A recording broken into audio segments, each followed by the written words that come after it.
Merci de nous rejoindre sur Afro Info 1043 pour être informé de la situation sécuritaire de l'Est de la République démocratique du Congo. Mardi 14 octobre 2025, nous allons nous rendre dans la province du Sud Kivu, toujours autour de la ville de Bukavu, puisque Nyangezi est à une vingtaine de kilomètres de cette ville de Bukavu, occupée depuis le 15 février 2025 par la coalition M23 RDF. Et vous devez retenir que les combats se poursuivent comme hier. Les combats se sont poursuivis et ce mardi, il y a toujours la poursuite des combats et les résistants Wazalendo et FARDC continuent à libérer certaines localités jadis occupées par la coalition M23 RDF autour de Nyangezi. Vous devez retenir que au moins une affaire de 4 localités passe sous contrôle de l'armée congolaise et les Wazalendo.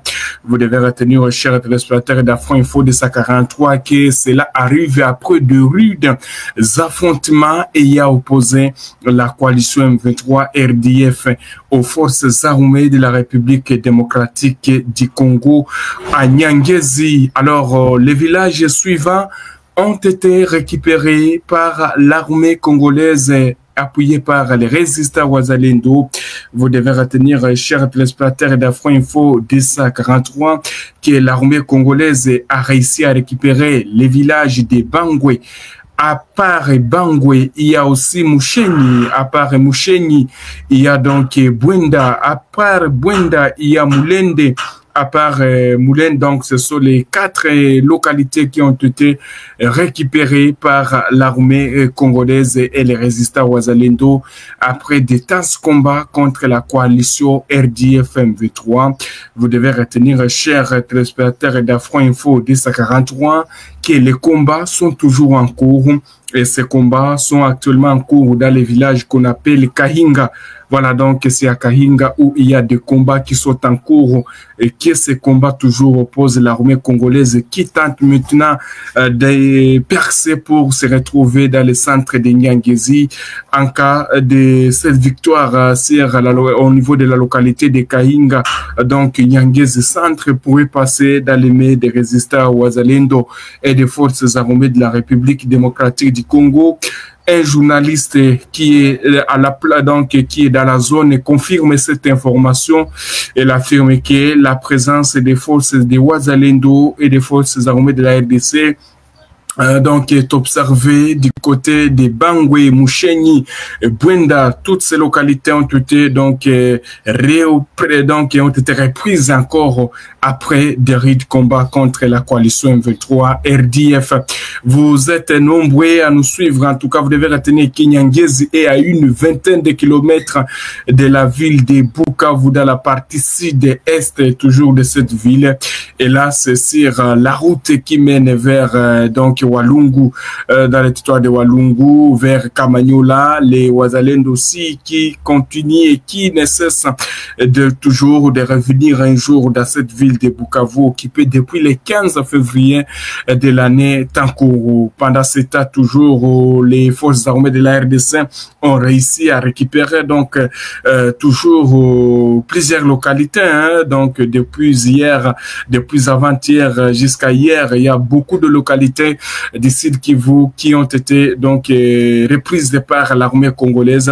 Les localités comme Chombo, Chivanga, d'autres localités, une affaire de 5 localités dans le territoire de Kalehe. Voilà, donc sur la route vers Miti, voire sur la route Kavumu-Miti, l'armée congolaise qui est donc sur une série de victoires, hein, ces derniers temps contre la coalition RDF M23, que ce soit donc dans le territoire de Kalehe, également Walungu, et c'est ainsi que les combats sont en cours maintenant du côté de Nyangezi. Nous ne disposons aucun bilan pour l'instant, mais on va revenir encore avec plus de détails dans l'édition qui va suivre. Reste toujours connecté, nous sommes là, mais les informations continuent, alors que d'autres lignes de front, toujours les Wazalendo, en tout cas dans le territoire de Rutshuru, dans la chefferie de Bwito, ont réussi toujours à reprendre aussi, voilà, des agglomérations que les rebelles du M23 et leurs alliés voulaient donc reprendre par force. En tout cas, un responsable de Ouazalendo dans la zone a affirmé qu'il y a eu progression de Ouazalendo, s'il n'a pas cité ces villages, mais il confirme et il donc démontre la détermination aussi de Ouazalendo de progresser et de reprendre d'autres villages. Pendant ce temps, dans le territoire de Walikale, voilà, le calme règne, chers téléspectateurs d'Afro-Info 243. Pas d'affrontement signalé ce mardi 14 octobre 2025. Alors, pendant ce temps, l'armée congolaise enregistre beaucoup de victoires, mais à Doha aussi, qu'est-ce qui se passe à Doha ce mardi 14 octobre 2025? Nous venons donc de l'apprendre à travers la page de la présidence congolaise, et qui est le délégué de la République démocratique du Congo et de l'alliance du fleuve Congo. M23 ont procédé ce mardi 14 octobre 2025 à la signature du mécanisme de surveillance et de vérification du cessez-le-feu sous la facilitation donc du Qatar. C'est ce que nous apprenons, alors que les négociations ont repris ou les pourparlers ont repris du côté du Qatar entre le gouvernement congolais et ses rebelles du M23 soutenus par Kigali. Vous devez retenir que ce mécanisme comprend des représentants de la République démocratique du Congo et de l'AFC M23, ainsi que des observateurs du Qatar, des États-Unis, de l'Union africaine, de la CIRGL à travers le MCV et de la MONUSCO. Cette signature intervenue un mois après la mise en place du mécanisme d'échange et de libération des prisonniers constitue une étape majeure dans la mise en œuvre de la déclaration des principes de Doha signée le 19 juillet 2025. Par cet acte, la République démocratique du Congo réaffirme sa volonté à parvenir à la cessation des hostilités, de garantir la sécurité des populations et de préparer les conditions d'un accord de paix global et durable dans le cadre du processus de Doha soutenu par la communauté internationale. Mais une question se pose là-bas par un téléspectateur, voilà. Est-ce que il y a l'armée congolaise qui, en tout cas, série une série de victoires ces derniers temps sur toutes les lignes de front, parce que les rebelles du M23 n'ont pas pu donc reprendre ou donc contrôler d'autres localités. Alors, déjà, on nous signale qu'il y a donc une signature, il y a une signature du mécanisme de surveillance et de vérification du cessez-le-feu sous la facilitation du Qatar. Alors, lorsqu'on dit la surveillance du cessez-le-feu, il n'y a pas de cela où les deux parties, où donc les rebelles du M23 soutenus par l'armée rwandaise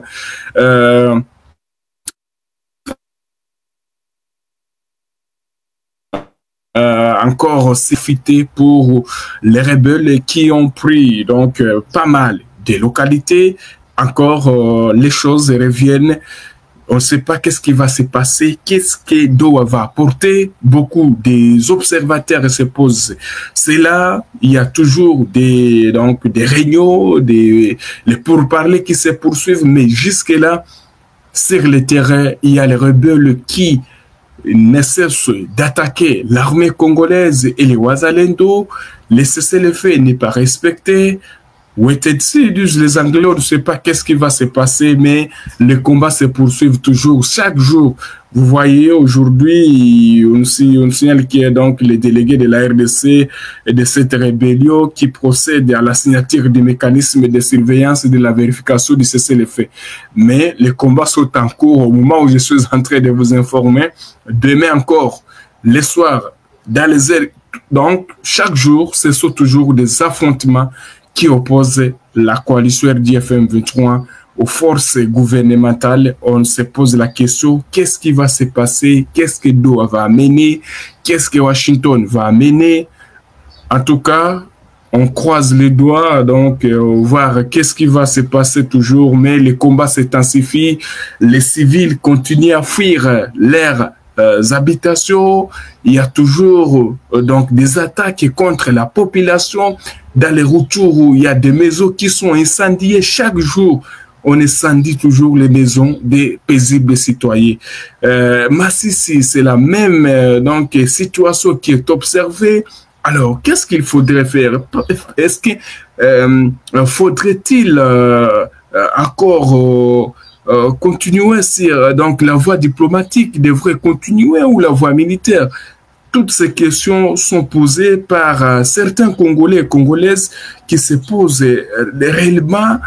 On ne sait pas qu'est-ce qui se passe donc dans ces affaires Qatar, du côté de Washington, mais la population est en train de subir toujours chaque jour. Il n'y a pas de cela, comme je le disais même hier, le gouvernement congolais a répertorié au moins 270 personnes qui auraient perdu la vie dans des attaques attribuées à l'armée rwandaise et ses supplétifs du M23. Chaque jour, voilà. Donc, vous devez retenir que les pourparlers se poursuivent. On va donc attendre que ce que cela va produire.